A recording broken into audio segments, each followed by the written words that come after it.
that part's gonna get easier.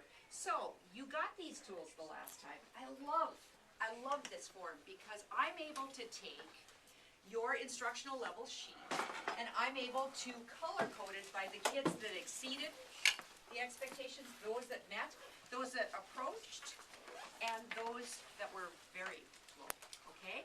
And I'm even able to use the same color coding that Ames uses so that I can lay those two instruments next to each other. We know that there's a couple grade levels with Common Core have increased their minimal expectation. I always get nervous when I show this. I always get nervous because I think, oh my gosh, people are going to write on their assessments that in grade 2, our goal across the grade level is level M. This is teacher knowledge, okay? And if Johnny is at an I, in 2nd grade, maybe M is going to be his goal. But if Susie is already at a T, you know, we talked about that the last time. Be very careful to make reasonable goals when you have this in your head, because it's going to be different for different kids. Okay, this one is great because I will be able to see in December, are my kids on? Are they approaching? Are they behind? Okay, so this becomes by month you can see where your kids are. Okay, we talked the last time about the philosophy for Grand Forks Public Schools, providing an environment of educational excellence that engages all learners to develop their maximum potential. Okay, and so this is our philosophy for literacy, K-12. All students need to be engaged in these opportunities, and these are all our students. Okay, so we know that at Tier 1, that's classroom, that's me, my background, that 80% of my kids need to be meeting the benchmark targets. If they're not, I need to respond differently. Okay, and this is kind of how we tell if our Tier 1 is effective enough. So my question to you, in your Fountas and Pinnell, did you have 80% of your kids meeting the benchmark expectation? I know. It's hard to get 80% meeting. Okay? Linda Dorn, a national literacy expert, says the first line of defense for preventing reading difficulties resides where?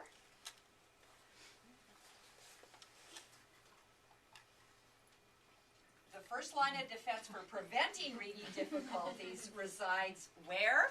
In the classroom. Which is Tier 1. Okay, which is Tier 1. Okay, so we know if we want all students to be meeting their potential, we're talking about a differentiated instruction. And that there's only one approach to get that, and that's the workshop model, of which you're going to hear a lot more from the district level as time goes on about the workshop model. Okay, we know in the workshop model we want observation and responsive teaching, modeling and coaching of students, clear relevant language for problem solving, that text.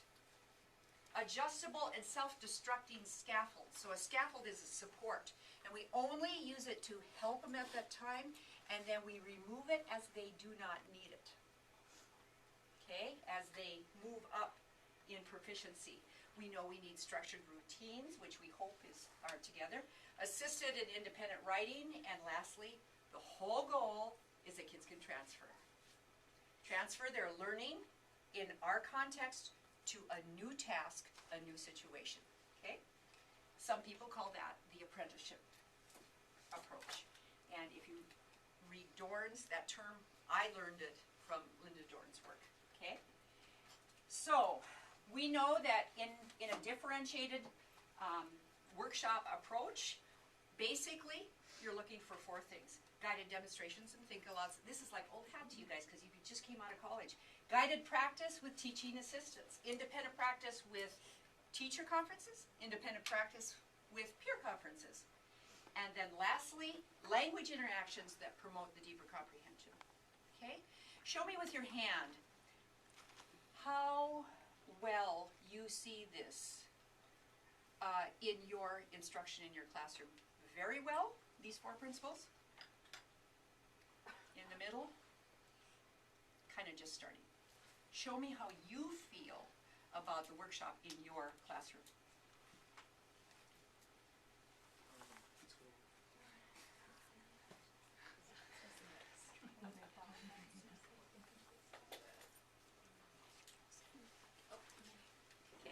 Okay. That's not uncommon to see that variation actually across the district. Okay. Okay, so that's something we are working on to tighten up in Grand Forks schools. So today it's we're talking about guided reading. This is what I want you to do. One of your handouts looks like this. It's called the Roundtable Discussion. This is what I want you to do with it. Turn it over. Turn it over. And I want you to put guided reading in the center. And your web doesn't have to do, look this elaborate right now. But I want you for 40 seconds to think alone, okay? I want you to put what things come to mind when you think about guided reading. Go. Just together, I heard some of these, okay? Certainly, we know that guided reading is the second phase of the whole gradual release, right? Okay?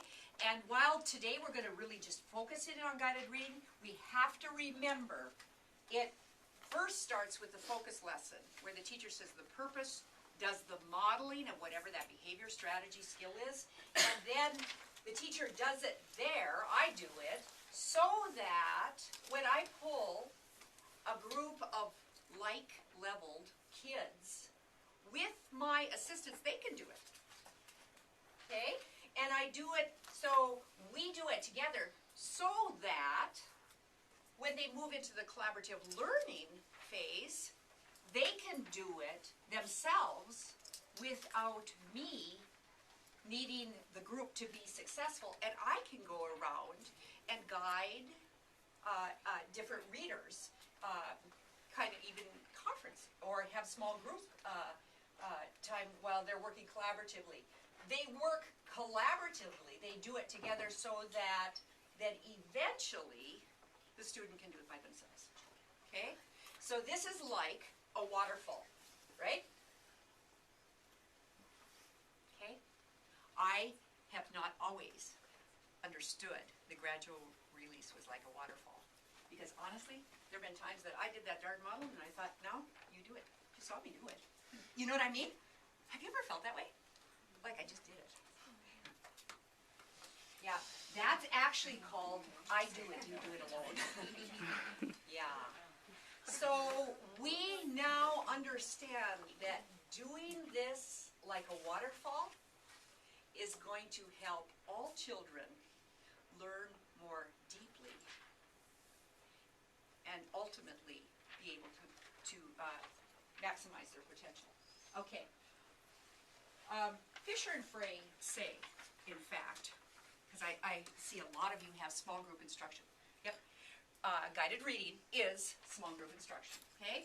Fisher and Frey even says needs-based small group instruction is one of the more effective tools we teachers have to facilitate learning. In fact, they say, I bet I didn't refresh when you popped that slide in. Okay. In fact, just tell them what it says. They say, we would go so far as to say that the absence of small group guided instruction that is based on students' needs as determined by formative assessment places students at risk for school failure. Is that huge? Guided instruction by Fisher and Frey, honestly, I think this is a must read just because we know guided instruction is huge. Okay, and just for your information, they have a book for focus lessons, they have a book for collaborative learning, they have a book for every stage of gradual release. Okay, so what is guided reading? We see it differently at different levels, don't we? Okay? Little kids here are probably, I bet this is their practice sheets, maybe, that the teachers may be doing some word study. Okay, these are older, okay? Guided reading, can it be done in 8th grade? Absolutely, can it be done in high school? Yeah, why? Can it be done here with adults? Why? What's another aspect of guided reading that makes it applicable at every level? And I'll leave that question. Guided reading this is a common definition, is when the teacher breaks students up into small groups, okay, according to reading levels. It's commonly thought of as small group instruction. Would you say that's synonymous for you? Okay. Okay. So, how's it structured? In many different ways. Here's guided reading word work here. Here's different choices for guided reading comprehension. This is quite nice, actually. The different, even behavior is on here. Phonics, comprehension, fluency, self-monitoring. Here's goals, strengths. Ooh, yes. You know, you're going to find them all over. You can tell who the low groups are, right? Okay. Low groups meet every day. Okay. This is probably, I is probably a middle group, and this is, scheduled differently in different rooms in different ways. So while I'm having my guided group, what are the other kids? What are the rounds that they're doing? Okay. This is not bad either. Here's a section on word work, student level word work. Here's strategy focus, book introduction, important vocabulary, post-reading discussion, and next steps. That's quite nice too. By the way, you will get this presentation, okay? This is interesting. Monday, Tuesday, Wednesday, and you just take your groups across and kind of plan who's going to do what with then message at the end. So, we know that guided reading starts with our first session, which was on Fontes and Pinnell instruction. Why? And it's based on levels, and particularly which level?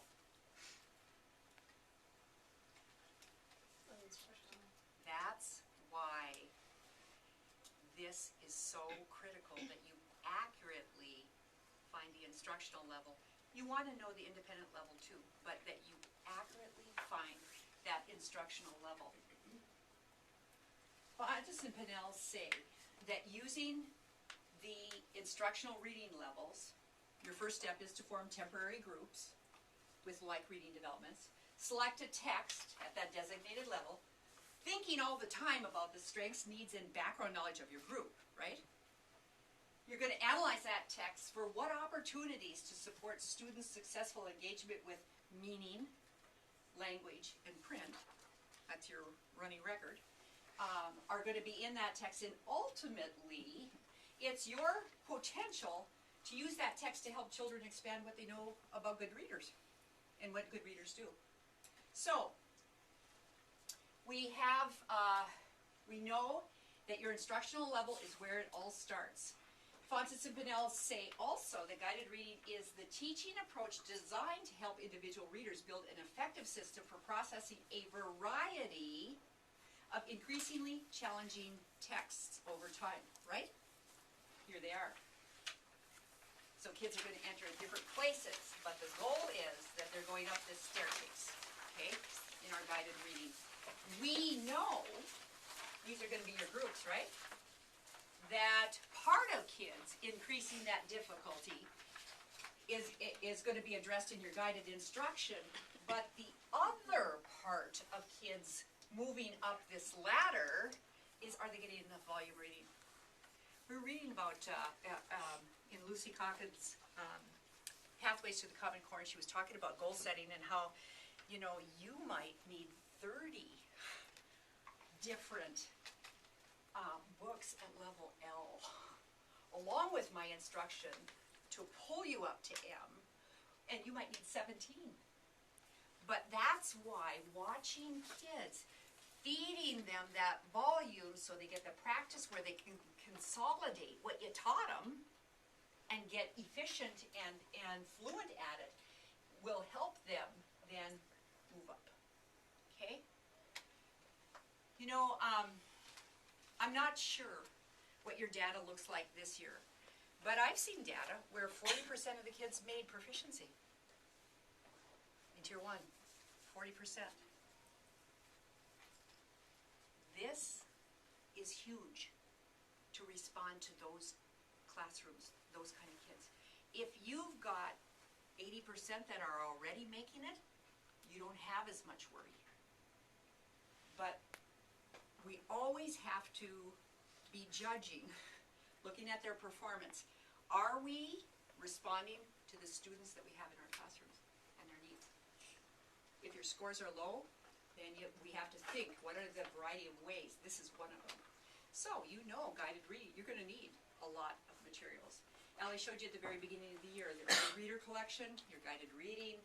We know that at the print shop, you have access, this is huge, I don't know how many thousand books would be in these various levels. Have you guys seen these pads? Yeah, right? Are you using A to Z yet, some of you? Okay. Okay. So, the last thing that Fontes and Pinnell says is that guided reading is a research-based, professionally energized, highly targeted, scaffolded reading instruction that propels all students toward confident, independent reading. That's a huge statement. That's a huge statement. Independent reading of high-quality grade-level books across diverse literature and informational text genres. And it includes that deep, high-quality comprehension where they're gaining maximum insight of knowledge from each of the sources. Okay? So we're going to look at this. Highly targeted, scaffolded reading instruction. Okay? When you think about guided reading, the dictionary says guide means to steer or direct, right? Okay? Is this guided reading?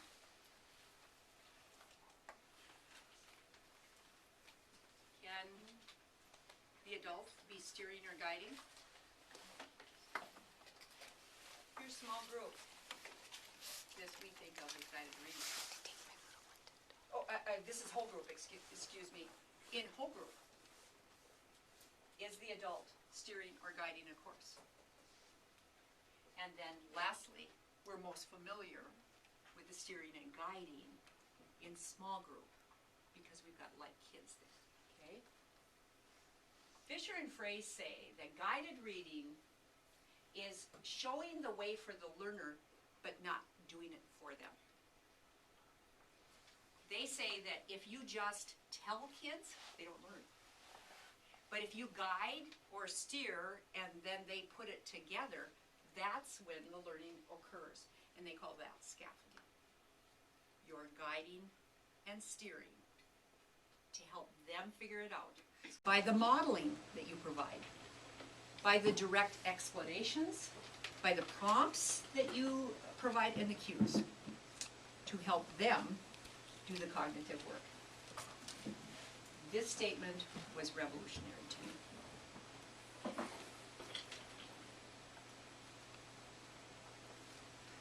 Turn and talk at your group.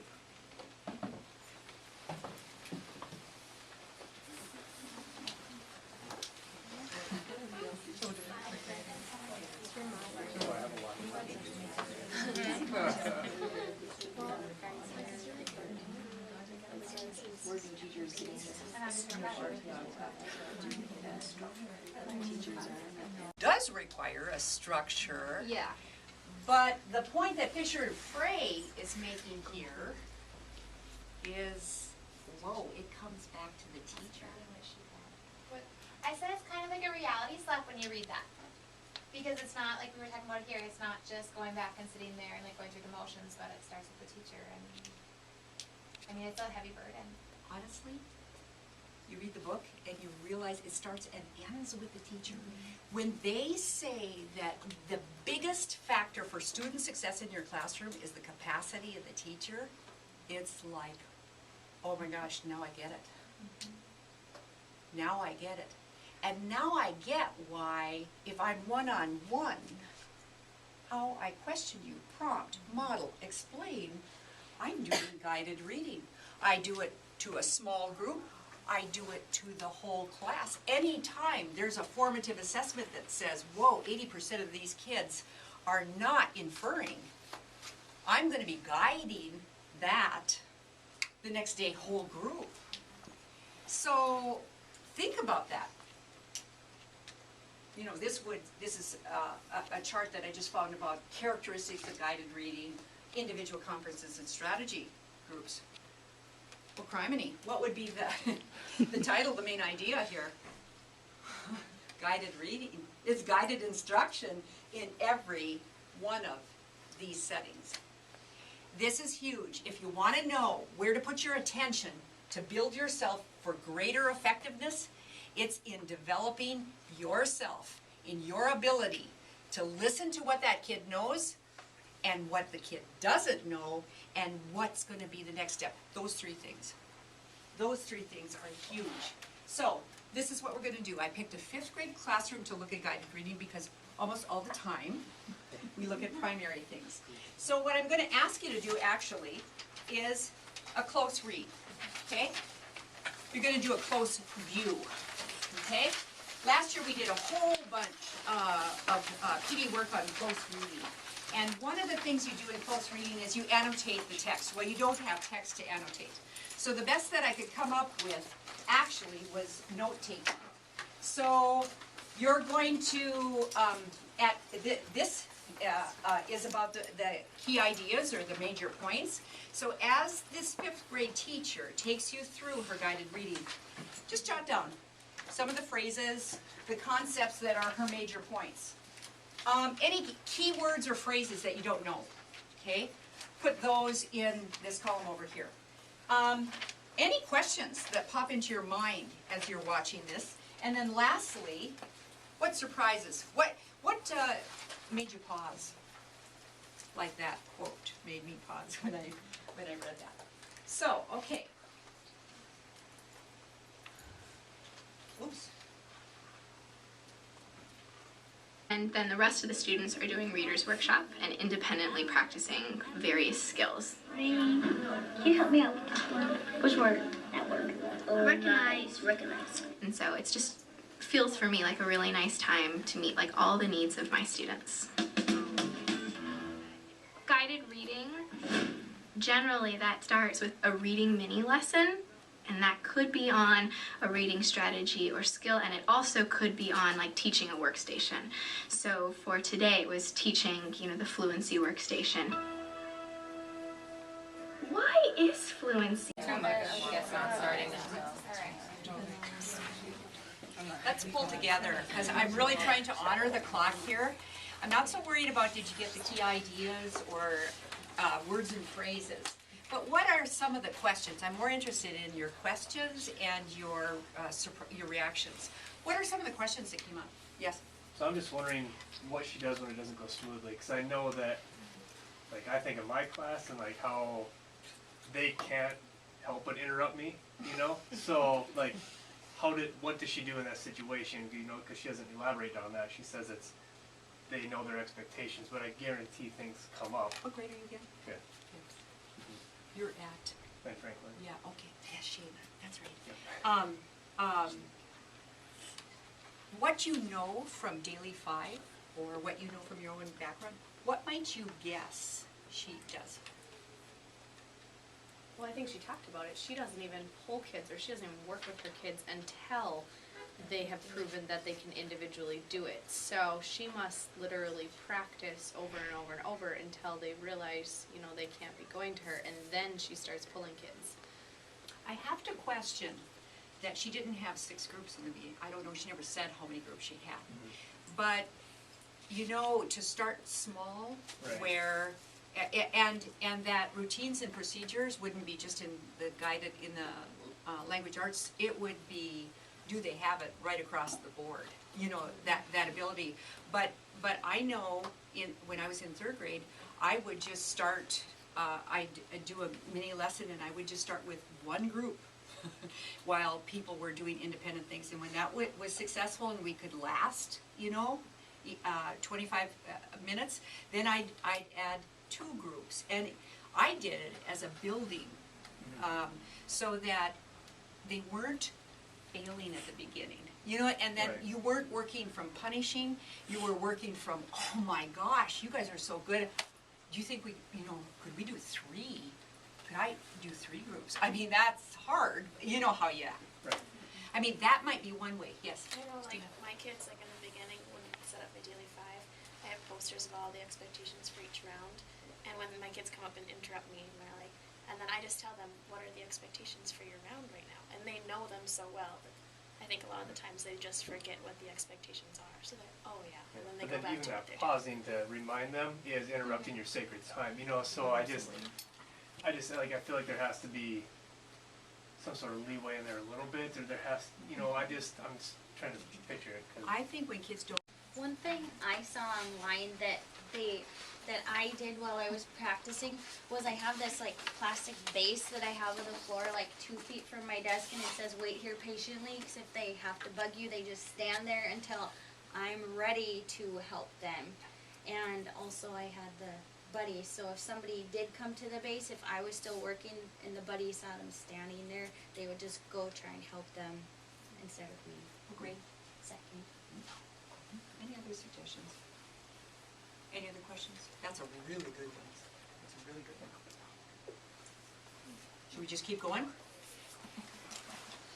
Let's get this one. The other thing that we know, we learned the first time, how Vygotsky's research is under all of this guided practice, guided instruction. And we learned about the importance of the language that we use to prompt, and about working in the correct learning zone. Is it in their independent level, the actual zone of actual development, or is it in the instructional level, okay? Or is it in a frustrational level, okay? So this term here, did anybody put this on your initial definition of guided instruction? Zone of proximal development? Okay, this is huge. Like, it's central. It's central to the whole concept. And some of us would know it just with this language, the Just Right book, or the Just Right instruction, doing the just right thing, okay? Oops. I love this depiction, because I think this is the total brain of the teacher. That you know what the child knows, you know where, with guidance and encouragement, you can stretch them, and then what they totally don't know. I love this one, except I took it right offline, learner is spelled correctly. Here would be where the learner is, and look at where the learner could be with appropriate scaffolding. Oh my word. And if you work here, you will be able to bring them that much farther. I love that visual, because it shows how you can maximize their potential. I love this depiction. Here is the student's potential in green. Here's where they start. And here is where you work. Zone of proximal development is huge. It's huge, knowing that for each student, okay? So we know that you're gonna start with that where kids are instructionally, and you're gonna work in this purple area right here. So your questioning, your prompting, your cueing, your modeling, your explanation is going to be all of this that helps the child get to their potential, okay? I gave you a copy from Linda Dorn. And again, she writes for Tier 1, and this actually comes out of this apprenticeship book. But what I loved about it is it seemed to synthesize a lot of what we're talking about. So here, these are kind of like the pieces of her lesson planner, where here's your focus question here, or what is going to be the focus of your lesson? Is it going to be strategies that the students are using? Is it going to be strategies they're neglecting? Is it going to be deepening the comprehension? So, with your given book, what's your plan for activating the background experience? What's your plan for supporting students' construction of meaning and problem solving? What's your plan for setting the purpose for the reading? What's your plan for the oral reading? She talks about the first read. Your celebration is what behavior or strategies or skills the student is already using. Okay, so that's what the child already knows. Your second reading is where you're going to be doing the coaching to what's that nudge that they need for the next step. Okay, so she includes, if you look on the back, you will see that she has some sample prompts to help you. You can use those so that you're ready for that language that is going to scaffold the cognitive work for your student, okay? We know that what students hear today is their internal talk tomorrow. And what that means is that the instructional level yesterday becomes their independent level. We'd wish it would be tomorrow, but the succession is there, and this is like very important, okay? We know that one of the central issues that you are always trying to problem solve for every child is, what is that nudge? What is that language? What is that modeling that I need to do that's just going to help them with that problem solving? Because Vygotsky tells us that it's actually our instruction that leads development. I used to think it was development leads instruction, kinda, but it's actually your instruction that leads their development. So, we know from Dorn that teaching and learning is bridged by the language that you use. So the more meaningful, relevant, and explicit, the focus on problem solving, that's what's going to help your kids to move and develop in complexity, in proficiency. So again, all of this is guided reading. It's all guided reading where you're guiding. I want you now to take that same web that you started and to take a colored pencil and to add any new learning that you acquired today in this session. This is a way of connecting prior learning to new learning. What can you add? This will be Think Alone. Thanks.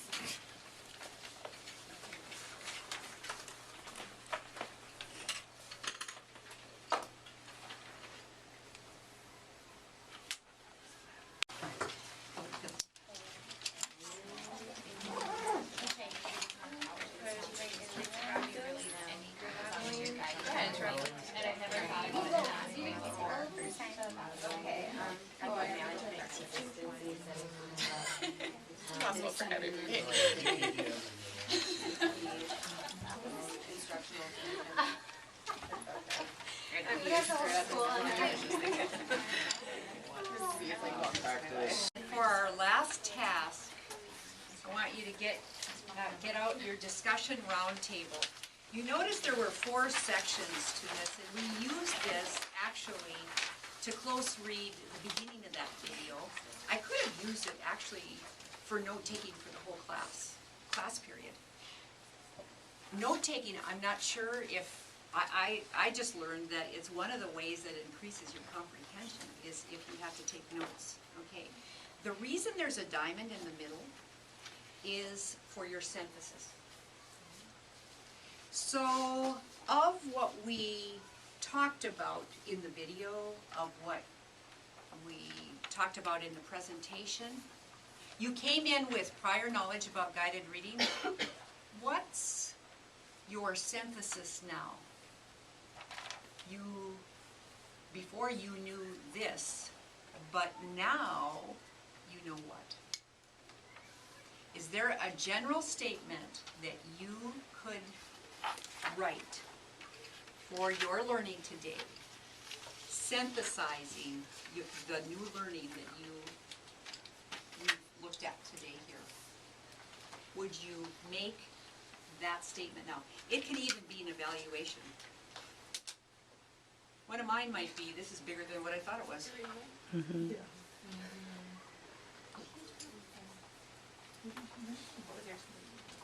So in the middle, record your synthesis.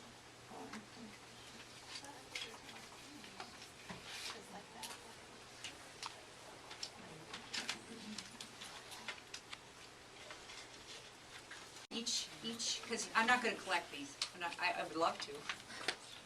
One person to share what their synthesis was? Starts and ends with the teacher. It starts and ends with the teacher. Is that new for you? I mean, I think I kind of knew that, but I guess I didn't know, how important, you know what I mean? Like, Scary? One person from this group. What's your synthesis statement? reading is knowledge for college. Wasn't that great? I love that. And scholars. Scholars. How about you guys? Somebody back here. We say guided instruction is everything. Did you know that before? What? Did you know that before you came? A little bit, but Yeah. not as strong. Me neither. Me neither. How about here? This group. We said the same. As, It starts and ends with us. yeah. I heard somebody say it's a lot of responsibility. Yeah. Someone from here? That needs to be used in the classroom. It needs? Yeah, needs to be used. Hugely, hugely, because that's where we maximize all students' potential for growth. You have been great. Keep up the good work. This is hard at the end of the day.